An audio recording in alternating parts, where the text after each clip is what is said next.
સુરતમાં દારૂની મહેફિલ ઉપર રેડ પાડવામાં આવી હતી, જેમાં 5 કપલ સહિત 13 લોકોને ઝડપી પાડવામાં આવ્યા છે.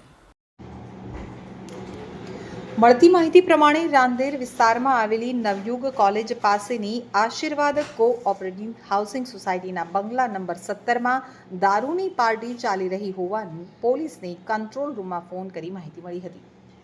તો ફોન કરનારે જણાવ્યું કે બંગલાના બીજા માળે પુરુષો અને મહિલાઓ ભેગા મળી અને દારૂ પી રહ્યા છે, જોરદાર મ્યુઝિક વગાડી રહ્યા છે. આ માહિતીના આધારે રાંદેર પોલીસે તુરંત જ કાર્યવાહી કરી અને બંગલા ઉપર રેડ કરી હતી. જ્યારે પોલીસે દરોડો પાડ્યો ત્યારે 13 લોકો, જેમાં 5 મહિલાઓનો પણ સમાવેશ થાય છે, તે એક ચાદર ઉપર ખુલ્લી મૂકેલી દારૂની બોટલો સાથે દારૂ પી રહ્યા હતા. પોલીસે જ્યારે તેમની સાથે વાત કરવાનો પ્રયત્ન કર્યો ત્યારે દારૂના નશામાં તેઓ તોતડી ભાષામાં બોલી રહ્યા હતા અને કેટલાક તો ચાલી પણ શકતા ન હતા. આ તમામ લોકો મિત્રો છે અને લાંબા સમય પછી ભેગા થયા હોવાથી તેમણે આ પાર્ટીનું આયોજન કર્યું હતું. તો પોલીસની પ્રાથમિક પૂછપરછમાં જાણવા મળ્યું કે પાર્ટી માટે દારૂ અને બિયર રુચિર રાવલ નામનો એક આરોપી ચંદીગઢથી લાવ્યો હતો. રાંદેર પોલીસે સ્થળ ઉપરથી 6 બિયરની બોટલ, 4 દારૂની બોટલ અને 12 મોબાઈલ ફોન જપ્ત કર્યા છે, જેનો કુલ મુદ્દામાલ 1.21 લાખ રૂપિયા થાય છે.